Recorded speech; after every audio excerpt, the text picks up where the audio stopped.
Hey, what is up? Welcome to Recovery Soul Food Saturday night soul session live with me, Reverend LC. I'm so grateful, honored to be here as always. Love spending time in your energy. Whether you are new here, well, if you're new here, welcome. I appreciate you so much. And if you are returning for this part 2, level 2, getting up from my give up, well, thank you so much for your support and coming back this week. It's going to get good this week, y'all. This is where we go into that level 2 of recovery, that goal-oriented, that, all of a sudden discovering that you've got a reason to be in this world, a purpose, and we start discovering what that is. But the problem happens when we think that this level is all there is, because we get to this next phase of recovery, which we're going to cover next week, which is level 3, which is a more connection to you and your divinity. But tonight we're going to get into the part of my story and actually mirror it to Jonathan England's book, If I Die Before I Wake. It is a free book. It is there for everyone. Here is the link for that. Make sure that, you can listen to it for free on YouTube just by going to Jonathan England on YouTube. You can download it. It's an ebook. You can listen to it free on SoundCloud. Jonathan England was the channel that wrote this book, basically, and it is information that can truly just enhance your life. What it did for me. And we're going to talk about it tonight because it's in this level 2 that I found this book. Somehow, some way, it was divine. But it was in this level that I found this book, and it gave me this clear understanding of where I was, and it took me from hopeless to hopeful in one shot. And, what do we need to heal? What do we even need to come out of the hell of trauma and active addiction? A spark of hope. And last week we talked about that level 1 disorientation, that believing that the world is happening to me, because that's been our experience. Many traumatized, many coming out of great, so much. And so we don't understand that we are not our trauma, and we spend this entire process being disoriented and doing what society tells us is what we're supposed to do. Go after this for success, or have this for success, or to have this for happiness, and happiness lives in a product. We are in that phase of consumerism. And we have gotten to the place when we turn to drugs and alcohol and addictions to food and sex and other human beings, relationships. We are going there to fill this void that is within us. So I'm grateful that you're here. Tonight it's going to really get good. If you missed last week's episode, that's okay. There's still something in here for you. If you were guided here, you're supposed to be here. And it only takes one question, one phrase, one moment in something that can connect with your spirit and forever change your life. And so I hope that happens for you here. I'm so honored to be here with you. This is level 2. This is goal oriented. And this is where I got up from my give up. So if you all are ready to get into this Saturday night soul session live with me, LC, then let's go.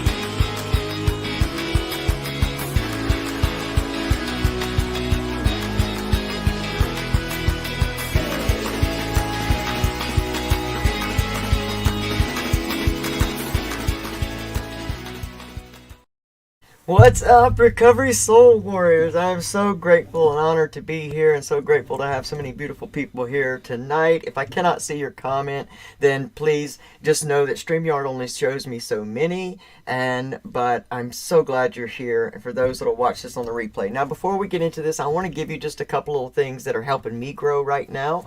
This is this book right now that is by Pamela Topjian. I didn't come this far to only come this far. It's an amazing story of overcoming becoming, life, healing, just being within. It's basically her leveling up book, all of her steps through those steps of consciousness and just becoming the amazing human being she's always been, finding her divinity. So you can go to Amazon and write in Pamela Topjian, and if you are in new recovery or new awakening, this book by Remy Stoack, An Arsenal of Gratitude, is an amazing book. Basically lays out how to just build a gratitude practice.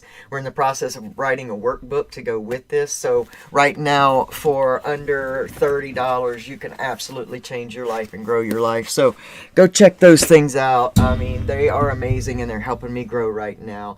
And hang around to the end of this video, because Pamela and Breakthrough Hypnotherapy have an amazing gift for this audience. No matter where you are, if you are watching Recovery Soul Food, you can partake of this gift, and she's an amazing human being, and this is truly a gift of healing the soul. So hang around to the end, you're going to find out how to get into that.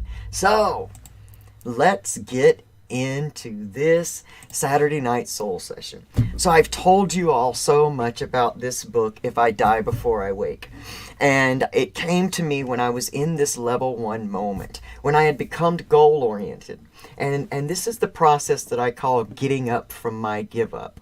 Because it was in a moment that I was going through this phase where I was just beating myself up. I mean, my whole life was falling apart. No matter how much I was doing, you know what those phases are from active addiction into recovery, where you're just fighting the triggers and you're just standing toe to toe with these things, and you're trying to be stronger than the triggers, while at the same time learning how to live life, without this coping mechanism of using. And I was wallowing in this. My whole family was falling apart. I mean, there was so much going on. And I could find the spark of hope in the feeling that I wasn't tempted to use, but this recovery thing just was not going as planned. So I'm beating myself up, and there just came this moment that all the things that I had been hearing, all the things I had been studying about my mindset, about forgiveness, about allowing, about everything just clicked into place. And I had this moment of asking a different question. I moved away from asking, why me, to this external God that I was praying to and just wasn't answering me. And I stepped into a different phase of that question and raised my hands up to that same external God and said, okay, why me? If you won't tell me why you're putting all this suffering on me, then tell me what I'm supposed to do with this suffering. And in that moment, my level 2 began. I immediately came out of disorientation, and I stepped into this second level of consciousness, of recovery, that now I was in search of this purpose. Why did I make it when so many of my friends didn't? Why did I make it out and people that I felt like deserved life far more than me did not? Why was it that I was sitting here in this recovery, having a family around me to even be screwed up, and so many other people were still out in the world suffering? So I stopped asking from the place of a victim of, oh, why me? To, okay, then why me? And you know what I learned is that when you ask a different question, or even the same question, from a different place in your soul, the answers begin to start looking and coming in differently. It wasn't that all my circumstances changed. It was that all of a sudden I realized that I had the power to decide how I was going to suffer. And when something has a goal, when you have a goal for something, all of a sudden it's not about suffering. You realize that you are growing, that you are learning. We don't, when we're babies and trying to learn to walk, we don't start waddling along or standing up and fall down and after about 3 or 4 times just give up. It's not within us just to give up. You know, we get up and we keep going, and nobody around us is putting pressure on us because it is expected that you are going to be in this place, that this is just part of it and part of learning. And so I had to start looking at growth in my life as an adult human being as the same thing as that time of learning to walk or learning to ride a bike. Once there is an end goal to it, then you get to decide how you're going to suffer. And so level 2 began for me in that moment, in that way. Also, what happened in that moment is, you know, I used to have this issue of thinking constantly, replaying all the abuse I suffered, because I could see how it was affecting my life now, but I didn't know how to let that go and let it help me become powerful. I thought I would always be a victim of those things, and there was no point in trying not to think about them or trying not to remember them, because these were the things, and I was angry. You know, if this person hadn't done this, then I wouldn't be here. I wouldn't think this way. I wouldn't feel this way. If I could just be my authentic self, my true self, if I could just accept me, if the world would change, I'd be okay. If my money would change, I'd be okay. If my wife, if my son, if everything would change, I'd be okay. Because that's the blueprint that we are basically given. And we don't really know the difference. And when you don't match the blueprint, you seem to start, we immediately start to think something's wrong with us. We never question the blueprint. We always question ourselves. And we think, oh, I'm not like them. How did I become this incorrigible addict, and yet my friend who was right there with me isn't? It must be something wrong with me. We never once stop to think that maybe this was my path. Maybe this is my path to walk. And there has to be something on the other side that is bigger and greater than me. So I thought what I might do tonight is I'm going to be on screen with you, and I'm just going to play from that book. I'm going to play it. It's not very long. It's less than 10 minutes, but I want to play Jonathan England's his explanation of level 2. And I want to ask you to really be involved in that and try to hear your own story, your own place within, to see if you can relate to any of it. And then we're going to talk about my, story surrounding that, because I want to give you some really big details, because some really big things happen. I created a social media platform. I met so many amazing, beautiful people that are here tonight. Mary Huffman, Jimmy C., Crystal Reeves Alden, Pamela Topchin, Tanya Wagner, Facebook user. I mean, that's all I can see right now. So if I don't call you out, please don't get offended. But this is where all of this was built. But there comes a time when another shift has to happen. So I really look forward to telling you about all the great things, because if you are in level 1, in that still disorientation, and if you are in new recovery, or if you've been in recovery for 30 years, but you're just starting to feel your awakening process of going deeper and knowing that there's something bigger than you, or this is about something bigger than you, then disorientation is that's probably where you are, but you're probably on the cusp of moving right into that next level, and it really starts getting good. So if you're in new recovery and you're struggling right now, please hold on. Like I said last week, you can't not get to these levels of recovery and healing and beautiful life unless you stop, unless you give up, or unless you're not here to see tomorrow. So I urge you, as hard as it is, please just keep moving forward, no matter how small the step. So we're going to sit together, we're going to watch this together, and then we're going to talk about this. So let's do this.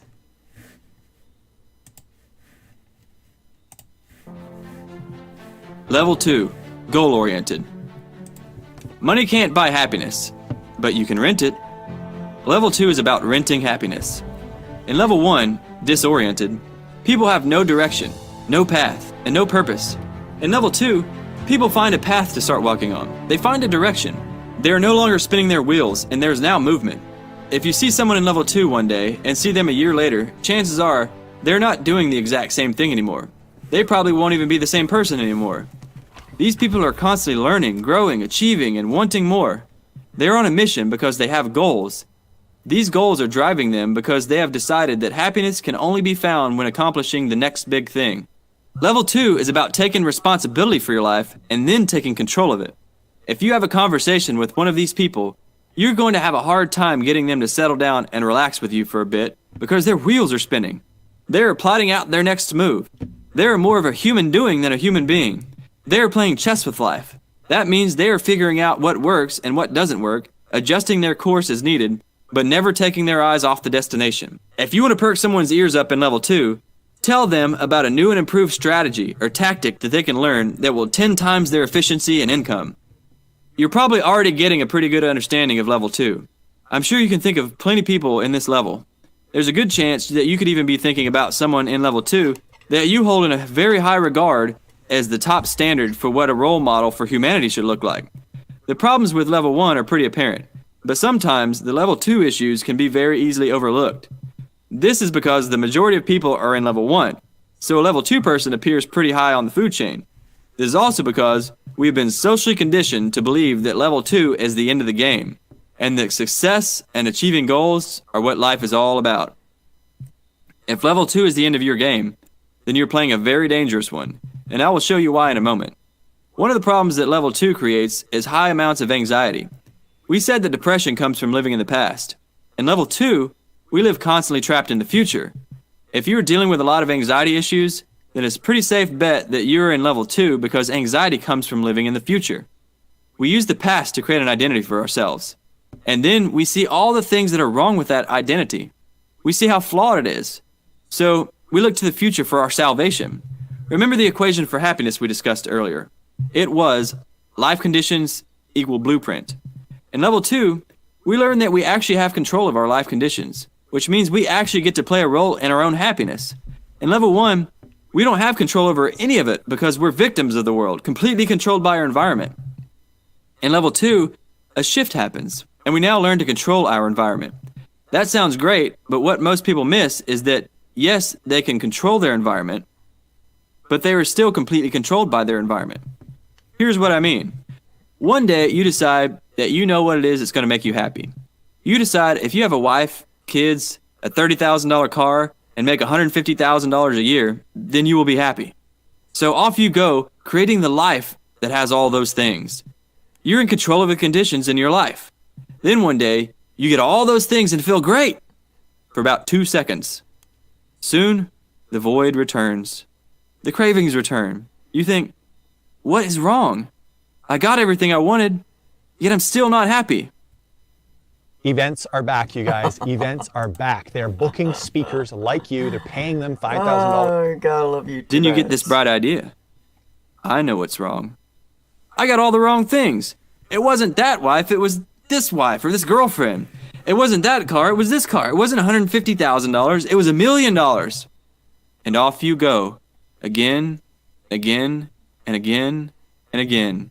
It is a vicious cycle that endlessly repeats itself until it one day kills you. It's just like taking a hit of a drug and then needing a bigger hit the next time and doing that over and over until the drug consumes you and every bit of life that was in you fades from existence. Remember the astronauts who spent their entire life dreaming of being the first people to go to the moon? One day they made it to the moon, and it was the greatest experience they could have ever dreamed of. Then they returned home. Do you know what happened to most of them? They became very depressed. They had been all the way to the moon. Now what? How can you top that? It was the constant growth and anticipation of future goals that was keeping them happy. Once they came back, they couldn't set any goals that could compare to that. Life seemed almost helpless and meaningless at that point. They moved from level 2 back into level 1. They left the future and moved into the past. People wonder why someone like Robin Williams would commit suicide. He was very successful. Everybody loved him. What more could you ask for? Well, he was thinking the same thing. He had given everything he had to become the person he was, in hopes that it would fill the void that was always lurking inside of him. He knew that he couldn't do anything greater than he had already done. And he moved from the future in level 2 into the past in level 1. Then the depression set in, and this time it felt hopeless because he had nothing left in him. Again, the problem is that we've been socially conditioned to believe that level 2 is the end of the game. We think that success and achievement are the pinnacle. If the world hadn't sold Robin Williams a lie, and he had only been shown that there are 3 more levels, he would still be alive today. What happens in the micro happens in the macro. What happens in the individual happens in the collective. All of humanity started in level 1 of these 5 levels. We were completely at the mercy of our environment. We didn't have the technology we have now to create our own destiny. Humanity is now in level 2. We are in complete control of the world. We are dominating it. The problem is that we have to move on now, or we will not survive as a species. Robin didn't survive, Whitney didn't survive, Michael didn't survive, and humanity will not survive in level 2. We will implode. The good news is that you are starting to feel a shift. Not just in yourself, but in all of humanity. You're starting to notice that people are becoming more aware of how the things we're doing are affecting our planet. What you are noticing is the movement of humanity from level 2 into level 3. The bad news is what is probably going to have to happen to complete the transition. Level 2 is all about control. It is about learning to control your environment so that your environment will make you happy. Needless to say, this creates some problems. The first one is that you will soon find out that nothing can actually make you happy. And the second is how far are you willing to go to try and prove that? In level 2, you have game players, you have mastermind game players, you have psychotic mastermind game players, and you have psychotic killer mastermind game players. The handful of people who are making the majority of decisions concerning the fate of humanity are psychotic killer mastermind game players. Whether you like it or not, they are on a mission to control the entire world because they think their happiness depends upon it. And mass murdering innocent people doesn't even cause them to flinch. Now, this isn't their fault because they don't know what they don't know, and their actions are merely symptoms of our current collective consciousness. Our choosing to let most of our fellow humans stay in level 1 is creating the need to a one-world dictatorship to take over control of them. This is what you are subconsciously asking for by staying in level 2. If the majority doesn't want to take control of and responsibility for their own lives and happiness, then someone else is going to have to. I'm not sharing this with you to induce fear or to paint the picture of a grim future because it doesn't have to be this way. But the only way it can change is if you start taking responsibility for your own life and your own happiness, and you help others do the same. If you're in level 1, you have to move into level 2. If you're in level 2, then it's time for you to move into level 3. So that had a lot of information in it, but what we're talking about here is that moment where you become able to take responsibility for your life, because in the recovery process, in the healing process, in the shifting process, in order for us to have any type of power or control over our lives, we have to acknowledge where we are and we have to take responsibility for that. You know, I always would combat that with saying, well, how do I take responsibility for what other people have done to me? And that wasn't the case. That was not what I was being asked to do. What I was being asked to do is to stand up where I was and take responsibility for where I had allowed that to lead me. You know, one of my greatest mentors in the world, and this may sound funny, was Oprah Winfrey, and I'll tell you why. Because as an abused child, I heard her telling her story. And she was talking about how she had been molested or raped at the age of 9, and just how her story grew from there. And there was this moment within her as this abuse is happening that she made a completely different, what I was not aware was a choice. She had a completely different perception of this abuse. She turned that around to be her platform of power, to let it move and motivate her to, you know, to who she is. I mean, there's not a human being on earth that doesn't know the name Oprah Winfrey. But for me, on the other hand, I had allowed that trauma along with my unacceptance of my own self, and having the shame within, this feeling of who I am. And if anybody knows, they're going to not love me, and they're going to, people will leave, and all of this stuff. I had let that take me in a different route. So what I was being asked to do was to take responsibility for where I was. Plain and simple. I didn't have to shoulder the blame for the people that made the mistakes and abused me, but I did have to stand up and say, okay, no more. Anytime we're going somewhere, we cannot just put an address in our maps without first putting where we are. We can't get good, solid directions and a clear-cut blueprint without first knowing where we are. And when we're talking about healing and the recovery process, first we got to, that's why it's step 1.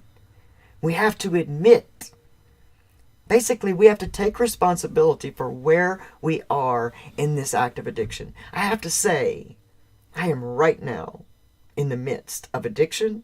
I'm an addict, and I need help. People see that opening ourselves up and saying, I need help, as a weak move. But any of us that have done it knows that it takes so much courage and bravery to speak that out to another person, because now, guess what happens? You say this is what you want, and there's somebody there to hold you accountable. And that scares us, because sometimes we want to give it a little bit, but we're too scared to go all in. And all in means whatever it means to you. All in, to me, let me make you understand, is not just dropping your coping mechanism cold turkey and just gritting through it. That's not what all in means. I mean for you to make a decision to go all in for you. I want to go all in to see why I survived. I want to go all in and see what I'm supposed to do with all this, because just sitting around suffering with it, replaying it in my mind, reliving it through my body, through my experience, is only killing me. And I damn sure didn't get clean and sober to die of some crazy disease that became that I basically brought upon myself for all of this internal anger and unforgiveness that I was holding within me. See, I thought that the unforgiveness was my power. But what I learned in going into this next level of healing, of recovery, of consciousness, is that in fact were the chains that were holding me to my misery. And the chains were never going to get lighter on their own. They were only going to get heavier. And so I had to come to that point where I began to ask a different question. And when you ask different questions, you get different answers. There was so much happening in that time. See, my son was a teenager. He was watching his mom be completely over-medicated. She was drifting away from our family more and more and more and more every single day. I am trying to be a grown-up for the first time in my life, because if you remember last week, I talked about how my addiction started at about 6 years old with an addiction to food. Then 11, an addiction to alcohol. I was addicted to filling the void. I was addicted to quick, fake happiness because I didn't know how to get it on my own. So I had been addicted most all of my life. And so I didn't know how to pay bills and do a budget and, not live from day to day. I didn't know how to plan out things. And then I was in this program that now I was in this housing program along with this outpatient program, and I was healing the inside, and I was trying to rebuild a life on the outside. And all of a sudden, my entire family's falling apart. And I still got to heal. Like everything in me wanted to fall apart with them, because I thought, oh my gosh, like nobody's going to help me with this. And it was in the midst of being in that pity party for myself and just going all, talk about all in. I was all in on this misery. I was all in on just beating myself up, beating myself down, beating everybody else around me because they were all making me miserable. And if they would all get their shit together, then I could finally be happy and do well. And then comes in taking responsibility. And once that all of that information clicked in, when I realized and I reheard in my spirit, honestly, that quote that says, unforgiveness is like you drinking poison and waiting for someone else to die, that finally made perfect sense to me. And that was the moment. It takes a moment. Shifting your life takes a moment. It's just the practice that comes after that to solidify the shift. You plant the seed when you make that moment. When that moment happens and all of a sudden things become clearer to you and all of a sudden you get up from your give up, that's what that means. That you make a solid decision to get up from this place of nothing but suffering. Because I was not going to be a dry addict. I was not just going to be, continue to be addicted, hurt, and all that within, and just not have my coping mechanism. There's nothing but misery and white knuckles in that. And so I started moving towards this bigger question, this different perspective of now what is all of this for? And someone asked me, a big organization asked me to give a speech. Now let me tell you guys, I quit high school and college when I could no longer avoid taking speech class. You guys have to understand, I was so locked within me, not only a traumatized child who had the belief system, which we talked about last week, building belief systems that if no one can see me, no one can hurt me. If I'm not seen, no one will see how uncomfortable and how inauthentic I feel standing in front of them. But I knew when this organization asked me to give this 3-minute speech that it was something I was supposed to do. And you see, things start to open up in your life in a different way the moment you begin and you change your perception and you begin to look at things in a new way. It's what does Wayne Dyer say? The things you look at change when the way you look at, I don't know what it is, but Wayne Dyer has an amazing quote, which I'm sure someone in the audience knows it. But basically it was that when I started seeing my life different, my life was different. My experience was different. And so all of a sudden, all these little opportunities where I had asked for my purpose started opening themselves up. I did that 3-minute speech and I realized in that moment, oh, wait a minute. This feels really natural. Like all of a sudden, this feels natural. This feels right. Seeing the response of the people, having people that were suffering realize that, oh my gosh, if that person can do this, maybe I can do it too. All of a sudden, I had a purpose. I had a goal.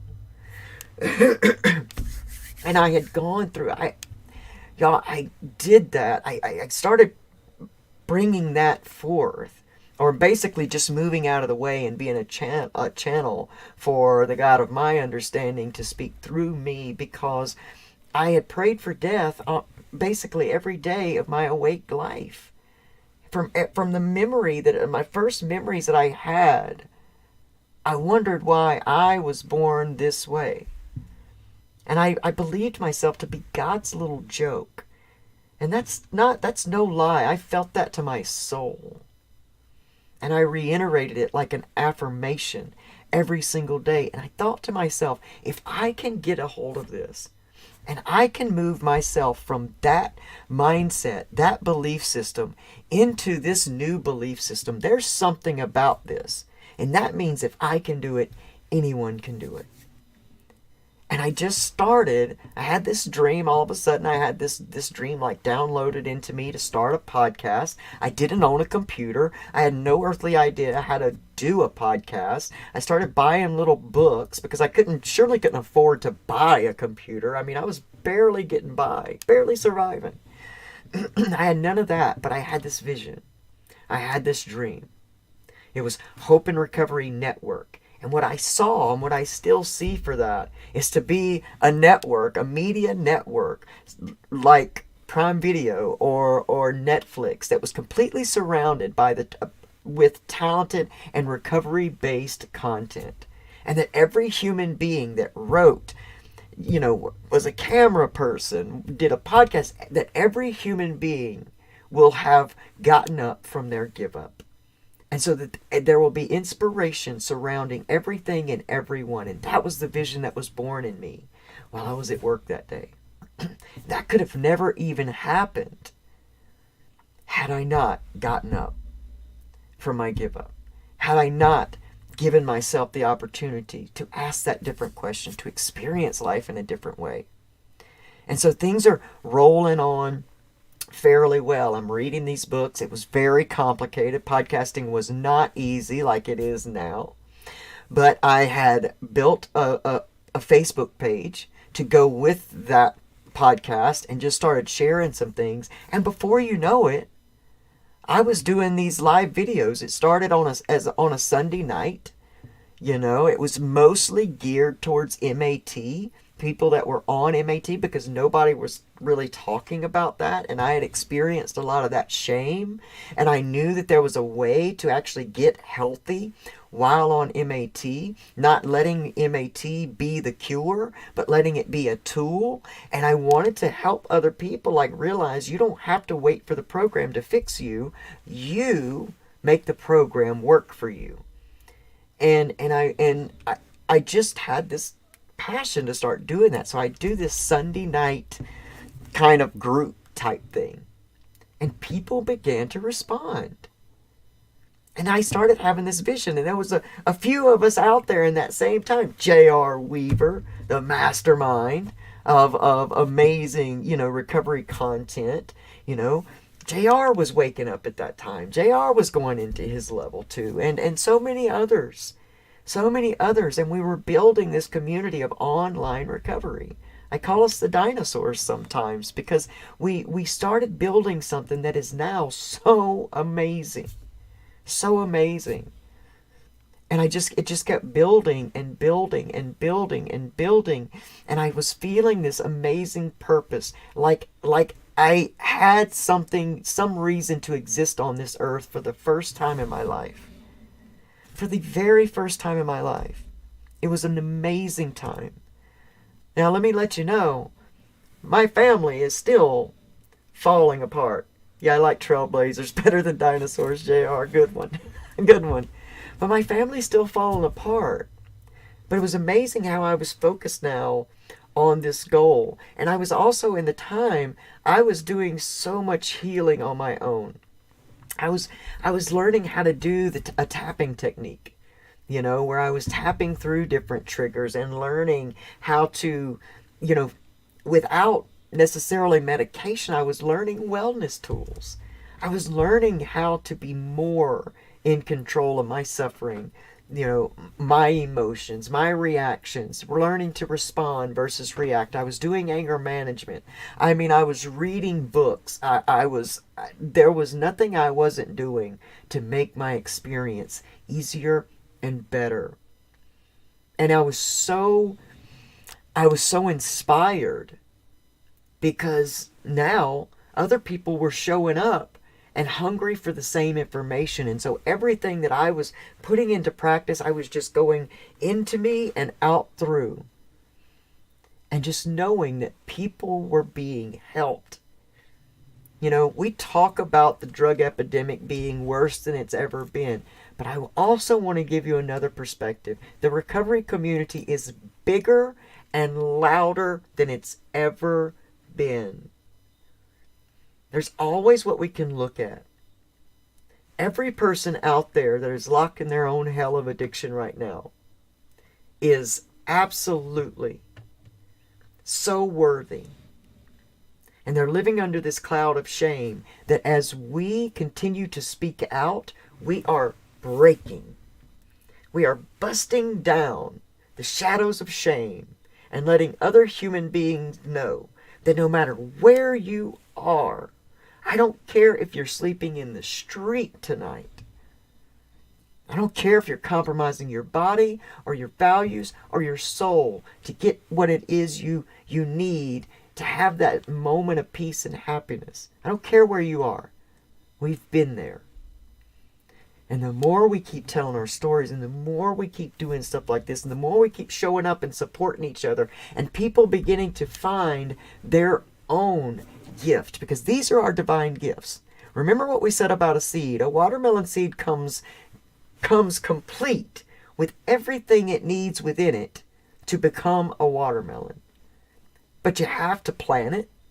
You have to leave it alone. You have to water it, nurture it. It has to take roots. And it is a process. And every time, you don't have to run up to it every day and wonder if it's going to be a tomato. Well, you are no different. You have come here fully equipped with everything you need already within you to live your divine purpose, to know your divine self. And just because you look in a mirror and you see a dirty face, or you feel like you're looking at a dirty soul, that means nothing. That is part of your path. But once again, you got to be here tomorrow. You got to be here tomorrow to continue what is unfolding within you, because you're not sitting here with me listening to this if something is not already moving within you, giving you this nudging that it's time, that you're ready. And so here we are. I'm building this big, social media platform, and it's beautiful, and it's helping people, and I'm doing this really intense inner healing, and I finally decide, you know what? I need a trauma coach. I'm doing everything I can do, but I'm still feeling like there's trauma locked within me, and I need to do this. But I have no money. I have no money, and all these coaches are very expensive. I'm doing personal development, self-development. I'm doing everything. And it's working to an extent, but there was a deeper place to go. Because whatever the question is, or whatever we think something is, there is always a deeper level. There's always a deeper question to be asked.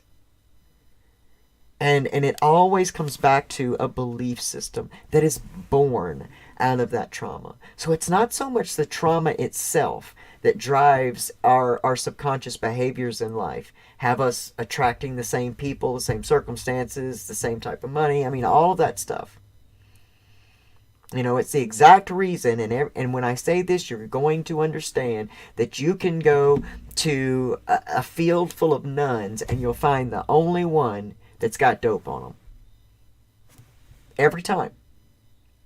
It's so much deeper. It's not the trauma that gets us there. It's the belief system that is born there. This is as good. This is the only thing I'm good at.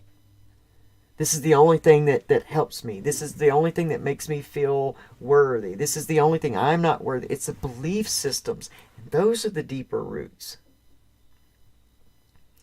And so, everything's going on. I don't have money for this coach. My wife is just in this situation, and I want you to know this level took a few years. Like, it wasn't 1 year and all this happened. This took a few years to go, and my wife was just getting worse and worse and worse, and I was angry every day. Every day I was angry. My teenage son was really not even understanding why he was acting out, and I'm like, both of you are just making this whole life hard on me. Do you hear the ego? Me, me, me. Fix yourself for me. And so I had to start asking myself some much deeper questions during that time. Some much deeper questions like, why is it that I am really so angry about this? Am I angry or hurt because this is truly hurting her so bad? Or is it more about how this is affecting me? And I had to get honest with myself. And it was how this was affecting me. Not that I don't love my wife, that I didn't love my wife, but it's recognizing when we can see those parts of ourselves, it's being able to see them, not feel shame about them, and just know that that is like another neon sign of some work I needed to do. And one of the things that was involved in that work was me coming to accept who I truly was. One of the things I was so angry with my son about that I didn't even realize is that I was trying to live my life through him. He had everything. He was everything that I felt like stopped me being a transgender child, which I didn't have a word for it then. I just, there was no hope there. But just being trapped in this wrong body and knowing it for my whole life since I was 4 years old, I'm now thinking, oh, well, I can experience all this stuff through my son. Like, you got no excuse, man. Go all out. Do so much. Like, you are, like, this is who you are, and you're happy to be in that body. You've got the world at your fingertips. Why are you diving deeper into an online gaming addiction? And I was seeing him use this online gaming like heroin. He was escaping. It was affecting everything in his life. And part of the anger that I was having and the energy I was creating in our household was this constant energy of, I disapprove of all of you.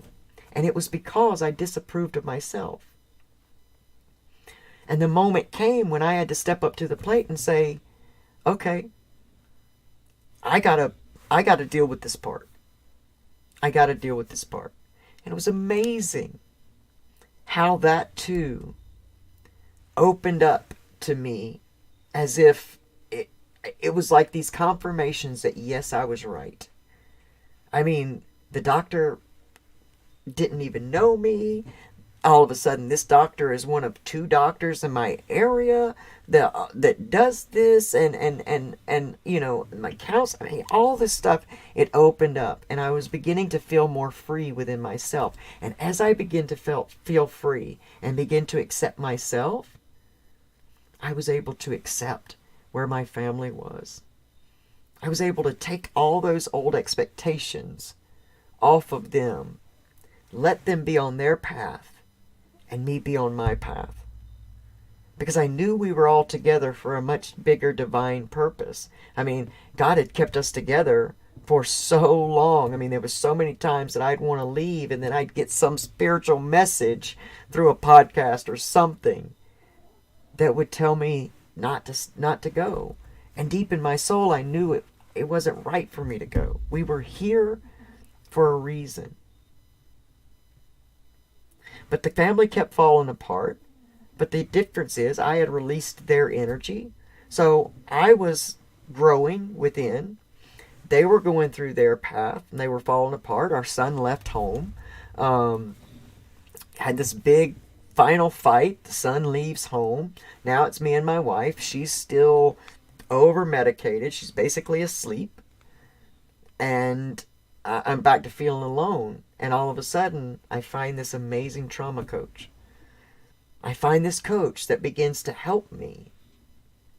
And now I was still going to counseling, therapy, and all that stuff, and doing my wellness techniques. But I invested in a trauma coach who started showing me and helping me identify within me where all of that stuff was living. And I was becoming free, y'all. Very free. And it was coming through in what I was sharing. And not everybody was ready could ride with me going through that route. But I wasn't going to be hypocritical. Like, I wanted to share how important, because my whole reason for sharing online was to show the importance of how dealing with your root causes of addiction was your path to freedom. Not just not doing the things, but truly going to the roots so that you're not barely outrunning relapse every day. And so I could not be a hypocrite and hide one of the biggest healings in my life from the public, from my family. I felt like my recovery family, and I wasn't going to do that. I wanted that to represent that it doesn't matter what those roots are for you. Don't be afraid to step into them. Confusion is the master of fear. When we start to get clear and accepting of who we are, where we've been, all that we've done, we stop letting the guilt beat us upside the head and beat us down, beat us down, beat us down, and we step into almost not a place of being proud, but a place of being accepting, like this was my path. And I'm going to stop beating the shit out of myself for my path, because what does it do? It doesn't give you a redo, doesn't give you a do-over. It was about learning from these mistakes and modifying the behavior, healing the wound, modifying the behavior. I used to tell people in that time, don't stop saying I'm sorry. Stop saying I'm sorry to people, because you are affirming that you are sorry, and just apologize. And what a true apology is, you acknowledge the thing and you do all that you can to heal and modify the behavior. And you're not going to get it right 100% of the time. I would still have angry outbursts. I mean, the first year of doing all of this transformation and even becoming my, authentic self, I was still dealing with an anger problems that I had had for my whole life. So I would still have a great morning and a shitty evening. And I would attempt to beat myself up for those things and feel guilty. But that was my old nervous system doing what it knew to do. Because let me tell you, we get just as addicted to emotions and reactions, because it's what we're so used to doing. Our body's a program. And if you don't know what the subconscious is, well, I mean, it sounds, spiritual and hooey to you. What the subconscious is the reason that you don't pee and poop on yourself at night while you're asleep. It is what is governing and driving the bus. Your mind thinking is conscious mind. Your subconscious takes in what it can, because the conscious mind has over 1 million thoughts a day, and the majority of them are the same thought over and over again. But as we think something and say something over and over and over, it eventually drops down to our soul and it becomes our belief. So if you continuously say, I'm sorry, I'm sorry, I'm sorry, eventually that drops down into your soul, now takes root, and now this becomes your weeds. And so getting into this level 2 was an amazing turn of events for me. And I wish I could say from this that it was all over with. I can tell you this. Going through that with my trauma coach, after we did all of the work that was completely focused on me, I would have a session with her and I'd try to tell her all the things that were wrong with my wife, and she would bring it back home to me and say, okay, how are we reacting? How are we? And so we did all of this work, and it was so hard. It was so hard. My wife finally got to the place because I released her energy. I stopped focusing on everything that was wrong with her. I stopped focusing on everything that was making me angry about her. And I started remembering why I had stayed there for 10 years at that point. All the things that I truly loved about this person. And after doing all that work, she finally got to get up from her give up. Now, it didn't come in a situation where she just had an aha moment. She had a heart attack. But I knew deep within me that heart attack was not going to give her permanent damage, and it was not going to kill her. I knew that it was going to awaken her because it was her time. So I want to close with this tonight. If you're feeling like it is your time to level into something new, if you're riddled with anxiety because you are in that level 2 and you're just constantly trying to do the next thing to get the success that you think is, going to make you happy, I urge you to stop and pull your energy back. Remember that you are a human being, not a human doing. The doing is society's blueprint. Do more. If it's not working, do more. Do more. Do more. I'm going to challenge you to be more. It took a long time for me to be able to be with me. My thoughts would run the game. I couldn't be alone. You know, if and there was a moment when I was alone. And see, that was also part of the entire divine plan. I had to be alone. I had to have nowhere else to turn. It brought me closer to the God of my understanding. It brought me clearer to myself as a human being. And it started me developing a relationship with me, the divinity within. I started understanding that I was not my thoughts, that I was not my trauma, and that I was not my addiction. And that I had the ability and the power to get up from my give up. And I started learning how to create a life that I loved. Next week, we're going to get back into level 3, which is where I am now. And you're going to hear how the whole social media thing, I had to give it up. The first time ever feeling validated, now I come to a place where I've got to give it up. I go to a place where I'm completely homeless. I go to a place where it looks like my life is falling apart.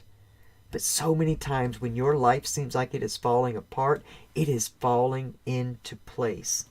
But the way you're going to experience it is the perception that you choose to have with it. I'm not saying the things are easy. I'm not. Homelessness was scary. And I didn't believe I deserved it. I thought, I've done so much, I've done too much, but I had to grab a hold of that ego and I had to tell myself, I am trusting the path. Faith, regardless of what that is, faith is simply that a power greater than you is helping design this path.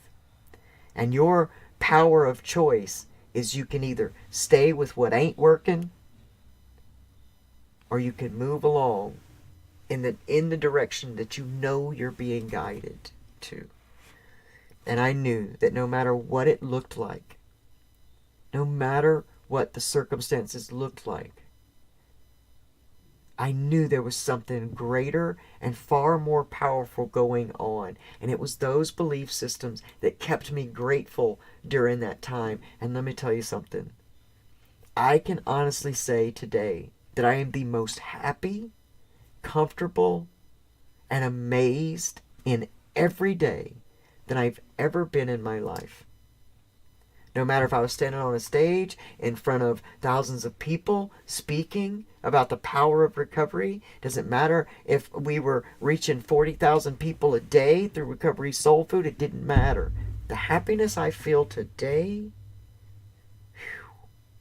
far exceeds any of that. Because sometimes these things that are external that we believe are our foundation, they have to fall apart for us to build a true foundation. You know, palm trees in my area will not be sold unless they have gone through a certain amount of wind. Because the wind, the opposition, strengthens their root system. They can grow tall in other climates, but they will fall right over because they don't have a strong root system. They have to be in tropical areas because they have to go through hurricanes, and they have to go through wind and opposition, and they have to be belted and pelted with, salt water and all of that stuff. They have to do that because that's what makes them one of the strongest trees on earth. And no matter where you are one of the strongest, most gifted, amazing human beings on earth. And in case nobody's told you that today, please hear it from me. I believe in every single one of you. I don't have to know you. I don't have to know your name. I just love you because you are a part of me and I a part of you. I don't have to know you to know how special and gifted you are. There's so much talent in the recovery community, and we are positioned right now to help humanity go through this entire shift. So in case you haven't seen the bigger picture today or had someone point it out, there it is. Change you. Change the world around you. You don't have to take on the job of being divinity. You have to just heal you. And watch and hold me to it. I double dog dare you to heal yourself. And then start to notice that the people around you begin to change and heal as well. You could be the generational curse breaker. You could heal that generational trauma.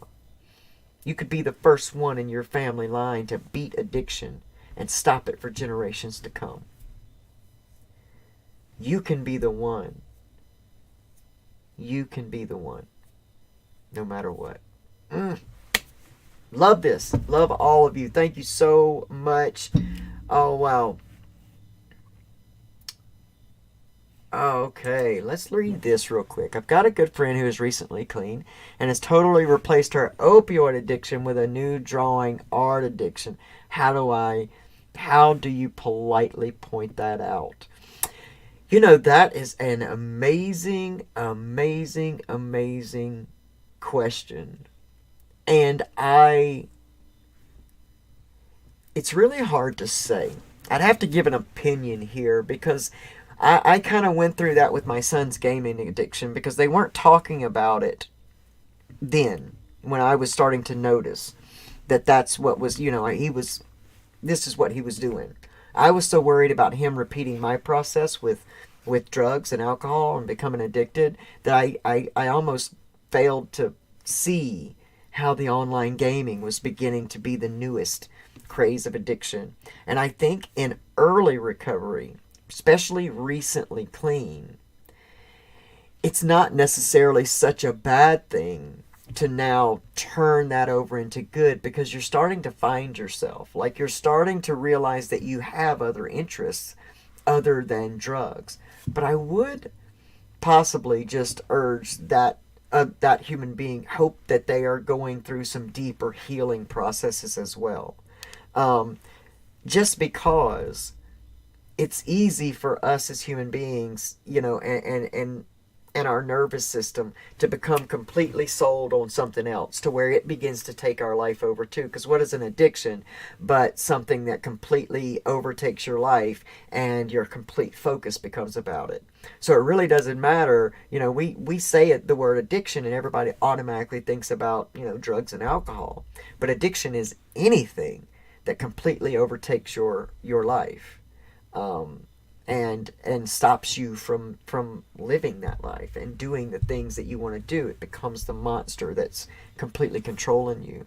So, as a good friend of this person, I think that more than pointing out that this is happening, possibly suggest some other healing modalities, some, or share from your experience, because we can all look and find where we do have more experience with addiction than we may think. So even if you've never picked up a drug or alcohol in your life, there's likely been something that you've used as kind of an external something to band-aid maybe something that's going on, and just try to find the likeness, the sameness between you and this person, because we don't know what we don't know, and likely this human being has no idea that they've now traded this one addiction for another one. But since recovery is such a process and we never get it done, we never get to a place where we're not working on ourselves, because if we do, we'll get stagnant. And there you go. I love that. My new addiction is Coin Master.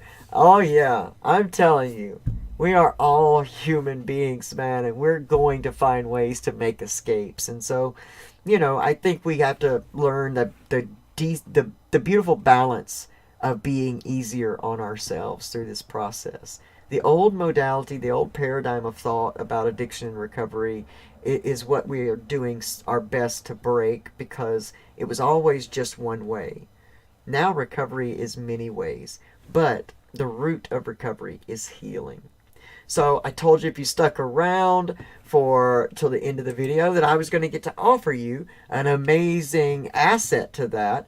Like I said, my beautiful friend Pamela Topchian, who is the owner, operator, and creator of Breakthrough Hypnotherapy, has always, since we began being friends, offered the Recovery Soul Food and the Transgender Mentor audience this amazing gift of a free full session of hypnotherapy. And that means, though, you get the consultation, a free 15-minute consultation, as well as a free full session. And now I don't want you to think, oh, well, why do the one if I can't do any more? I can't afford anything like that. Listen, Pamela is not in this thing for any other reason than to see other human beings be healed. And so Pamela has amazing resources that she can connect you to. You know, we can work out and work on possible scholarships for you and to try to get donations to help people with that. Because the goal here is to get you into healing, not to get you into debt, not to try to sell you something. You know, I don't have sponsors for a reason. I bring you things that I read and I put into practice in my own life, and I've done work with Pamela. And so this is why it's such a beautiful gift. So go to www.hypnobreakthrough.com, mention Recovery Soul Food, mention Recovery Revolution, mention Transgender Mentor, and just give it a try. What's the worst that can happen? You're not going to cluck like a chicken. It's not that kind of dance. But Pamela is within her gift as she's doing that. She's a beautiful healer. She is a divine human being and a gift to the world. So take her up on that offer. And y'all join me next week for part 3. It gets better, but it also gets deeper. But I'm so super grateful that you spent this time with me. You're amazing human beings. Hey, don't forget that Comedy for a Cause is coming up on October the 6th in Bristol, Connecticut. If you're anywhere around there, make sure that you direct message Lori Anderson for tickets on Instagram at Lars_SoberWorld, because this is going to be an amazing event. It is starring Kareem Blue, put on and presented by Brainwashed Coffee and New Horizons Living Center there in Connecticut. So if you're anywhere in the vicinity, make sure you hit her up for tickets. They're going fast. And if you can't be there and you want to donate a ticket, get with Lars and we can get a lot of people there. Just like any other city in our country, they are also experiencing this deadly addiction epidemic, because we can't even just say opioid at this point. I mean, people are hurting. They're resisting that pull to go within, and we're numbing it with the quickest number of them all, which is drugs and alcohol. So addiction to substance is really, really, it's taking too many people. We're losing too many souls a day.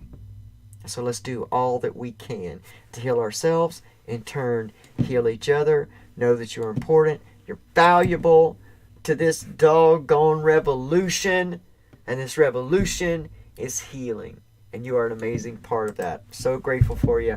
I love you, and I'm going to see you next week. Until then, have an amazing week. Bye, everybody.